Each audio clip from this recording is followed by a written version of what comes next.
മൗലവിന്റെ തലച്ചോറ് എങ്ങനെയുണ്ട്?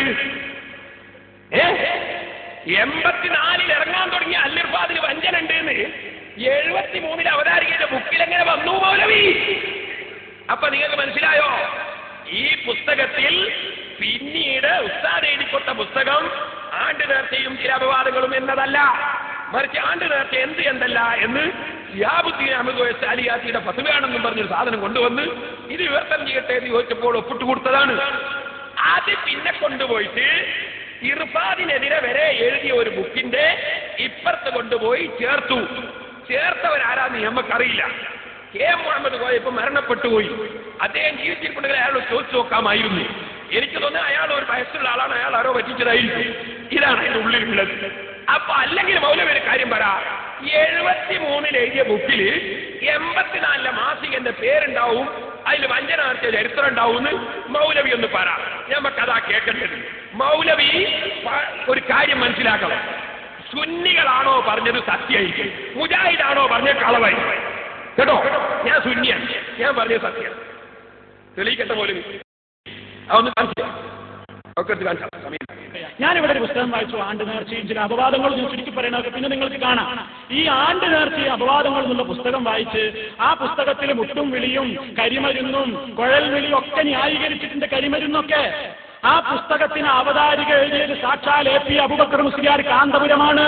നിങ്ങൾക്ക് നിഷേധിക്കാൻ കഴിയോ എന്ന് ഞാൻ ഇവിടുന്ന് ചോദിച്ചിരുന്നു. 1973 ഡേറ്റ് വെച്ചുകൊണ്ട് കാന്തപുരം എന്ന് പ്ലേസും എഴുതിയിട്ട് വിനീതൻ AP അബൂബക്കർ മുസ്ലിയാർ MFB എഴുതിയത് മാത്രല്ല, നിങ്ങൾ ഈ അവതാരികയെ കുറിച്ച് എന്താ അവതാരികയിൽ മൂപ്പരെന്താ പറഞ്ഞതെന്നറിയോ? മൂപ്പര് ഈ അവതാരികയിൽ പറഞ്ഞതെന്താ കേട്ടോണേ.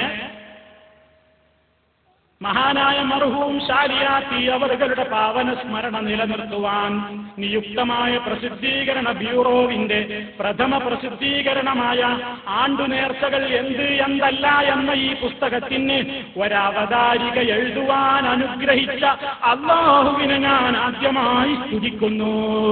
കാന്തപുരവരുന്നത് എന്തല്ല അയാൾ ആദ്യം പറഞ്ഞതിന്റെ പേര് ആണ്ടുനേർച്ചയും. ഇത് മുന്നിൽ നിന്ന് കേട്ട് ചിരിച്ചുകൊണ്ടില്ലേ മുജാഹിദ്? നിങ്ങളെ നരകത്തിലെത്തിച്ചിട്ടും ചിരിക്കൂലേ ഈ മൗലവി? നരകത്തിലെത്തിച്ചിട്ട് ചിരിക്കൂ. ഇബ്ലീസിന്റെ പണിയാണ് ഇത്. പറ്റിക്കണം നിങ്ങളെ. ഞാനിത് പഠിക്കുന്ന മുജാഹിദിനോട് സഹതാപം തോന്നിയിട്ട ഈ മൗലവിമാർ നിങ്ങളെ വഞ്ചിക്കാണ്. എന്റെ പല പേരോട് പറഞ്ഞു, കഥകൾ പറഞ്ഞു. നിങ്ങളെ വഞ്ചിക്കാണ്. നിങ്ങൾക്ക് ഇത് മനസ്സിലാവില്ല. പെട്ടെന്ന് പറയുന്നത് മനസ്സിലാവില്ല. ആദ്യം പറഞ്ഞ ചേർത്ത് പിന്നെ പറയുന്നത് അത് നിങ്ങൾ ചിന്തിക്കില്ല. അതാ അയാൾ ഇടയ്ക്ക് നിങ്ങളോട് പൊട്ടന്മാരെ പൊട്ടന്മാരെ മനസ്സിലാവില്ല. മുഴുവൻ പൊട്ടന്മാരാണല്ലോ. എന്തൊരു സംസ്ഥാനത്ത്. പിന്നെയും മൂപ്പര് അതെന്നിങ്ങനെ പറയാൻ ഈ എന്തൊരു സങ്കടമാണ് ഈ മനുഷ്യന്റെ കാര്യം. ഇനി മൂപ്പര് എന്നോട് ചോദിക്കുന്നുണ്ട്, ചാലിയത്തിന് നിങ്ങൾ തള്ളോ, അതുപോലെ തന്നെ നിങ്ങൾ ഇമാമിങ്ങളെ തള്ളോ? ഞങ്ങളുടെ ഒറ്റ ഇമാമിനെയും ഒരു പണ്ഡിതനെയും ഞങ്ങൾക്ക് തള്ളേണ്ട യാതൊരു ആവശ്യവും